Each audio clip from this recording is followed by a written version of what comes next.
Hello, hello, hello.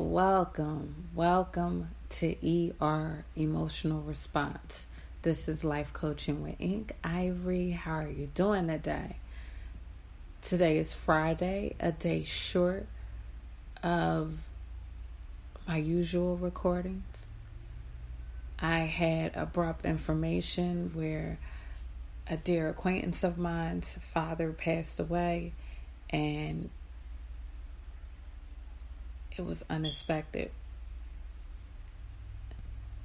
My heart goes out to the Kavanaughs. They've been close through the years with my family, from my mom, and my deepest sympathy during this trying time. So we're back today on the podcast to do a continuation on the Self-Hatred series. I've reasoned this is going to be a 3-4 part series because I feel, like usual, I want to expound on the topic so you can get all that is needed to get out of it. Even if you play it back 2 years or 3 years from now, you can still take something from it. And it's a multi-layered topic. So many things come out of it. Suicidal thoughts, suicide, depression, self-abuse, abuse in a relationship. You can lapse into different mental disorders. It's so poisonous, self-hatred. And it's clothed to give off the illusion that it's not hatred. But like I said in the first part, it's one of the most beautiful monsters. Mainly because you don't identify it for what it is. If you believe in a boogeyman and you know the boogeyman hides in closets and underneath beds and how it looks, don't matter if you see something else walking down the street, you know that's not the boogeyman. Or a better analogy is the Candyman, growing up watching the Candyman. Or Jason. It's distinct ways monsters look. However, with self-hatred, it's such a beautiful monster, we confuse it as not being a monster. But it's so poisonous. It's oozing and reeking with death. Death of your feelings, death of your potential, death of your passion, death of your loved ones. Because not only does it affect you, but it affects those around you. And you push people away. It's like taking a knife to yourself and just slicing. And don't matter who intervenes and tries to stop you from slicing, you continue to slice. So at some point they stand back and they say, it's out of my hands. Are they giving up on you? No. But you're so destructive that you start slicing them. So they either gotta call a heavier authority figure in your life, an official, to intervene. And sometimes that takes seeking therapy, that takes seeking counseling.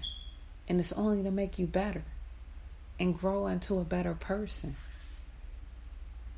So you might not be physically slicing yourself, but mentally, emotionally you are. And those that intervene, you push away.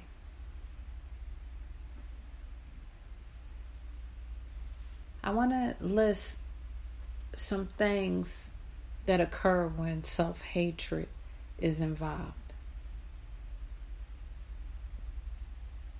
The more you identify with things that come into play, the more you're able to dismantle them and tackle self-hatred and take on self-love.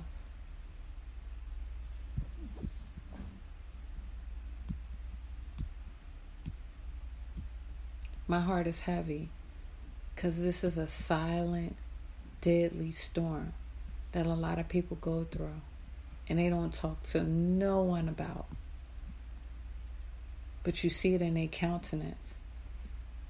And sadly to say, even though 80 to 90% of our communication is nonverbal, I might be increasing that percentage. Mainly because I think it's way more important than how people estimate it to be. But the high percentage of nonverbal communication, in spite of it being so high in our communication realm, we cease to take the time out to study people nonverbal cues, to study certain things that's going on.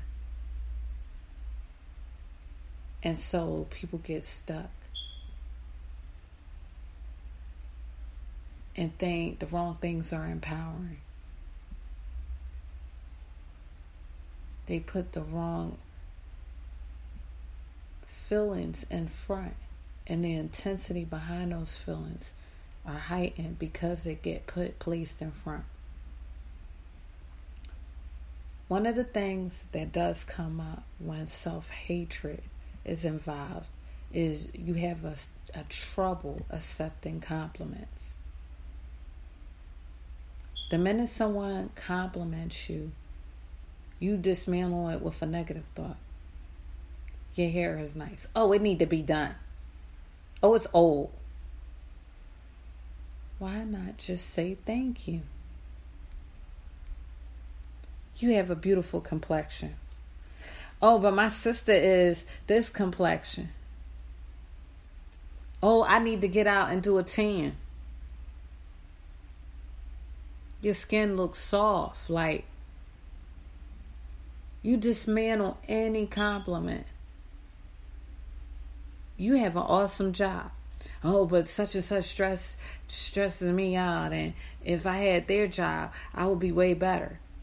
It's like you fall short of always being happy and loving yours.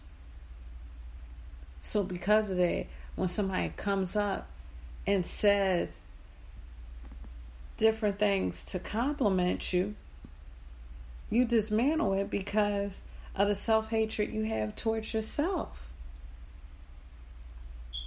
It's hard for you to believe that you are worthy of a compliment. Somebody walks up to you and says, "Hey, beautiful," you turn around, look at someone else.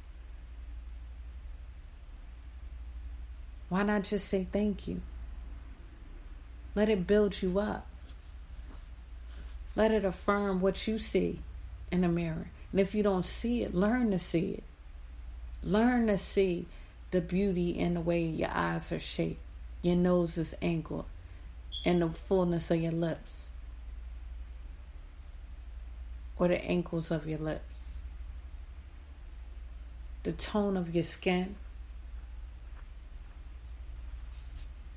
the details of your nails. Appreciate the uniqueness. This body is not interchangeable.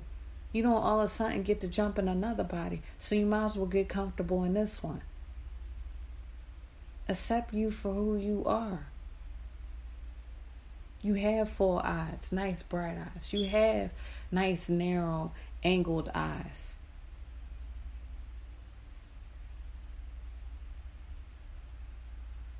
Accept you for who you are. And learn to say thank you. It's no injustice in saying thank you. And if you find it as an injustice, why? Why? Anybody else deserves a compliment. When you see a baby that's cute, you say, "Oh, it's so cute." Because you know their existence is worth that. Find that worth in yourself.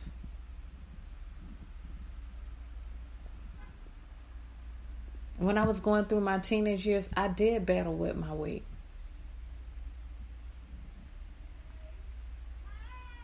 But when I started going shopping and buying things that really complement my body, I started learning a size 0 or a size 2, it's not bad at all.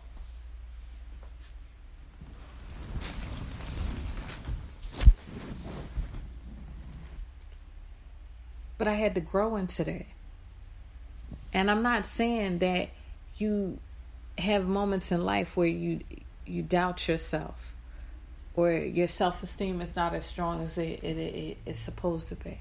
Because puberty is a very uncomfortable phase.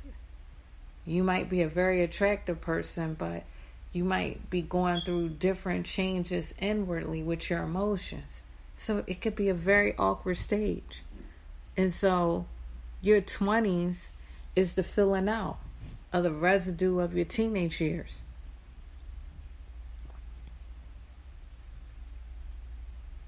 And you find that you are uniquely wired. You are uniquely made to be who exactly you are. Spend time with falling in love with yourself. So when people compliment you, number one, it doesn't become the world. Your love bank is so low for yourself that someone compliments you and you make them a king. You put them on a pedestal. You should be able to say that to yourself enough to the point that that compliment only adds to what you already think of yourself. But you having trouble accepting compliments is a problem. It's okay for people to compliment you. Another thing that might come up in self-hatred is you always put extra effort to fit in.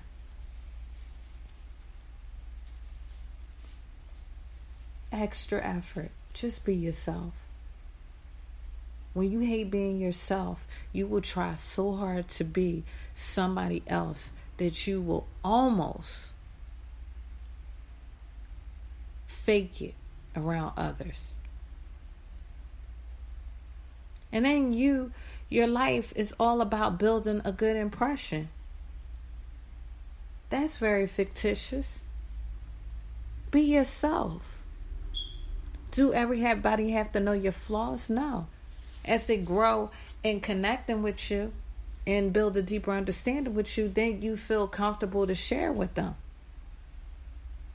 But stop walking around giving people a false impression that you're somebody that you're not. It's okay to be you, whatever that is.